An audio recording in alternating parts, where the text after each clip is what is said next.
Minister Amit Shah సోమవారం April 10వ తారీఖున అరుణాచల్ ప్రదేశ్లోని కిబుతో అనే ప్రాంతంలో సందర్శించనున్నారు. ఇది లైన్ ఆఫ్ యాక్చువల్ కంట్రోల్ దగ్గర ఉన్న చాలా స్ట్రాటజిక్ ప్రాంతం అనమాట కిబుతో అనేది అరుణాచల్ ప్రదేశ్. ఇండియా చైనా బార్డర్కి సంబంధించి భారతదేశం వైబ్రెంట్ విలేజ్ ప్రోగ్రామ్ అనే ప్రోగ్రామ్ని చాలా బాగా డిజైన్ చేసింది. బార్డర్లో ఉన్న ఏదైతే విలేజెస్ ఉన్నాయో వాటిని కాంప్రహెన్సివ్గా డెవలప్ చేయడం కోసం ఈ ప్రోగ్రామ్ అనమాట. ఇది సెంట్రల్లీ స్పాన్సర్డ్ స్కీమ్. దీనికి సంబంధించి ఆల్రెడీ చాలా మోడాలిటీస్ గవర్నమెంట్ బయట తీసుకొచ్చింది. దాంతోపాటు ఈ విలేజెస్ అన్నీ కూడా బార్డర్లో ఉన్న విలేజెస్ అన్నింటిలో కాంప్రహెన్సివ్గా ఒక డెవలప్మెంట్ ప్రణాళిక చేయాలని కూడా ఈ స్కీమ్ సంబంధించి అంటున్నారు. ఈ వైబ్రెంట్ విలేజ్ ప్రోగ్రామ్ అనేది ఎందుకు లాంచ్ చేయాల్సి వచ్చిందో దీని వెనకాల ఒక చిన్న కారణం కూడా నేను మాట్లాడతాను. బార్డర్ ఏరియాలో ఉన్న ప్రాంతాల అభివృద్ధి మనకు చాలా ముఖ్యం. మొన్నటికి మనం చూస్తే అరుణాచల్ ప్రదేశ్లోని 11 ప్లేసెస్ పేర్లను చైనా మార్చింది. ఇది ఒకసారి కాదు, 3వసారి. బార్డర్ ఏరియాస్ ముఖ్యంగా దగ్గరలో ఉన్న పల్లెటూళ్ళు స్ట్రాటజికల్గా భారతదేశానికి కూడా చాలా ఇంపార్టెంట్. దానికోసం మనం వైబ్రెంట్ విలేజ్ ప్రోగ్రామ్ అనే దాన్ని డెవలప్ చేసాం. ఇది బార్డర్ ఏరియాస్లో 19 జిల్లాల్లో 4 స్టేట్స్, 1 యూటీ మనం లెక్కేస్తే 46 బార్డర్ బ్లాక్స్లో ఇది అభివృద్ధి చేస్తున్నారనమాట. ఈ ప్రోగ్రామ్ని ఇంప్లిమెంట్ చేస్తున్నారు. 4 రాష్ట్రాలు, 1 యూటీ, ముఖ్యంగా 19 జిల్లాలు. ఆ 19 జిల్లాలో 46 బార్డర్ బ్లాక్స్ ప్రత్యేకంగా చూస్తున్నారనమాట. అరుణాచల్ ప్రదేశ్, హిమాచల్ ప్రదేశ్, సిక్కిం, ఉత్తరాఖండ్ మరియు 1 యూటీ లడాక్. సో 4 స్టేట్స్లో వైబ్రెంట్ విలేజ్ ప్రోగ్రామ్ అనేది చాలా ఎఫెక్టివ్గా స్టార్ట్ చేశారు. అరుణాచల్ ప్రదేశ్, హిమాచల్ ప్రదేశ్, సిక్కిం, ఉత్తరాఖండ్ మరియు 1 యూటీ లడాక్ అనమాట. మొత్తం 4,800 కోట్లు ఈ బడ్జెట్లో 2022-2023 బడ్జెట్ నుంచి 2025-26 బడ్జెట్ వరకు ఇది కాంప్రహెన్సివ్ డెవలప్మెంట్ ప్రోగ్రామ్ అనమాట. 4,800 crores దీనికోసం స్పెషల్గా పెట్టారు for comprehensive development of border villages అనమాట. ఫస్ట్ ఫేజ్లో ఈ మొత్తం ఈ ప్రోగ్రామ్ ఫస్ట్ ఫేజ్లో 662 విలేజెస్ని ఐడెంటిఫై చేశారు. ప్రయారిటీగా ఫస్ట్ ఈ విలేజెస్ని కవర్ చేయాలని.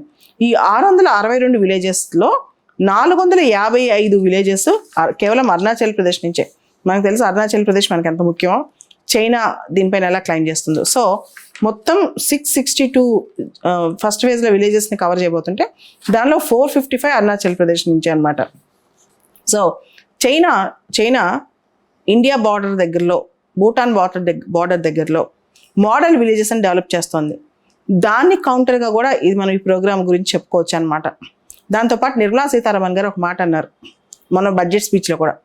Border villages with space population, ఏదైతే సరిహద్దు విలేజెస్ ఉన్నాయో, చాలా తక్కువ జనాభా ఉందో, లిమిటెడ్ కనెక్టివిటీ ఉందో, లిమిటెడ్ ఇన్ఫ్రాస్ట్రక్చర్ అంటే అక్కడ మౌలిక వసతులు తక్కువ ఉన్నాయో, ఆ ప్రాంతాల్లో ఈ ప్రోగ్రామ్ ఎక్కువ ఫోకస్ చేస్తుంది అని చెప్పి. ముఖ్యంగా భారతదేశం నార్త్ వైపు ఉన్న బార్డర్ మొత్తం కూడా ఇది ఫోకస్ చేస్తూ ఉంటుంది అనమాట.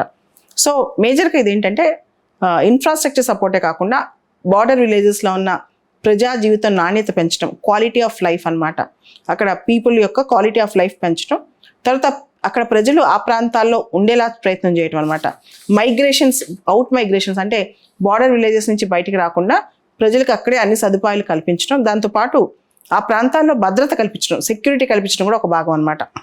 డిస్ట్రిక్ట్ అడ్మినిస్ట్రేషన్ అంటే ఆ జిల్లాల్లో, ఆ 19 జిల్లాలు, ఇప్పుడు అరుణాచల్ ప్రదేశ్ ఈ ప్రాంతాల్లో బ్లాక్స్లో ఎక్కడైతే ఐడెంటిఫై చేశారో ఆ 19 జిల్లాల్లో డిస్ట్రిక్ట్ అడ్మినిస్ట్రేషన్ బ్లాక్ లెవెల్లో, పంచాయతీ లెవెల్లో ప్రాపర్ యాక్షన్ ప్లాన్స్ తయారు చేస్తాయి.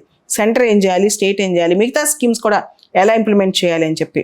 ముఖ్యంగా ఈ బార్డర్ వైబ్రెంట్ విలేజ్ ప్రోగ్రాంలో ఈ బార్డర్ జిల్లాల్లో, ఈ బార్డర్ విలేజెస్లో రోడ్ కనెక్టివిటీ పెంచుతారు, డ్రింకింగ్ వాటర్ పెంచుతారు, electricity including solar and wind energy మీద ఎక్కువ ఫోకస్ చేస్తారు, మొబైల్ ఇంటర్నెట్ కనెక్టివిటీ మీద ఎక్కువ ఫోకస్ చేస్తారు, టూరిజం అభివృద్ధి చేయడానికి ట్రై చేస్తారు, హెల్త్ కేర్ వెల్నెస్ సెంటర్స్ని ప్రమోట్ చేస్తారు, మల్టీపర్పస్ సెంటర్స్ని ప్రమోట్ చేస్తారు. ఓవరాల్గా బార్డర్ విలేజెస్లో ఉండే ప్రజలు అక్కడ ఉండిపోవడానికి మోటివేట్ చేయడానికి. దాంతోపాటు ఇంకొక చిన్న అంశం ఏంటంటే బార్డర్ విలేజెస్లో పాపులేషన్ తగ్గిపోయే కొద్దికి బార్డర్కి సంబంధించిన ఇంటెలిజెన్స్ మనకి రాదనమాట. సివిక్ ఇంటెలిజెన్స్, మనకి జనాల నుంచి వచ్చే ఇంటెలిజెన్స్ మనకి రాదనమాట. కాబట్టి బార్డర్ నుంచి ఇంటెలిజెన్స్ కలెక్ట్ చేసుకోవచ్చు. అక్కడ కనుక బాగా అభివృద్ధి చెంది పీపుల్ కనుక అక్కడ యాక్టివ్గా ఉంటే, మైగ్రేషన్స్ కాకుండా ఉంటే, ఇది కూడా ఒక లక్ష్యం అని చెప్పొచ్చు. దాంతో మన హోంమంత్రి ప్రత్యేకమైన దృష్టి పెట్టి ముఖ్యంగా అరుణాచల్ ప్రదేశ్ వెళ్తున్నారు, కిబితో అనే ప్రాంతానికి రేపు సోమవారం రోజు. అక్కడ కంప్లీట్గా బార్డర్ ఏరియాలో లైన్ ఆఫ్ యాక్చువల్ కంట్రోల్ దగ్గర ఈ ప్రోగ్రామ్ లాంచ్ అయిపోతున్నారు అనమాట, వైబ్రెంట్ విలేజ్ ప్రోగ్రామ్. ఇది మనకి ప్రిలిమ్స్కి మెయిన్స్కి ఇంపార్టెంట్ క్వశ్చన్.